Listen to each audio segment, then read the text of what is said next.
বন্ধুরা, এই যে ব্যাটার গুলে নিয়েছি, আটা, ময়দা, সুজি, চালের গুঁড়ো আর চিনি দিয়ে এই ব্যাটারটা গুলে নিয়েছি। ছেলের শরীর খারাপ, তাই দুপুরবেলাতেই ভাজতে বসে গেছি। ও কিছু খেতে পাচ্ছে না, ওর জন্য ওকে দুটো মালপোয়া করে দেবো, সঙ্গে আমরাও খাবো। এই দেখুন, আর এই যে এখানে কটা ভেজে রেখেছি। বন্ধুরা, এই যে সমস্ত সব ভাজা হয়ে গেছে। একটা পড়েও গেল। এই যে লুচির মতন একেবারে মিষ্টি লুচি। মিষ্টি খেতে ইচ্ছা করলে এরকমভাবেও বানিয়ে খাওয়া যায়, খুব সুন্দর লাগে খেতে। দেখুন,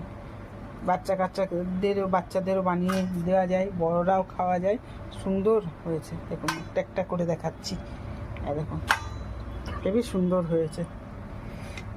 দেখুন, প্রত্যেকটাই সুন্দর হয়েছে।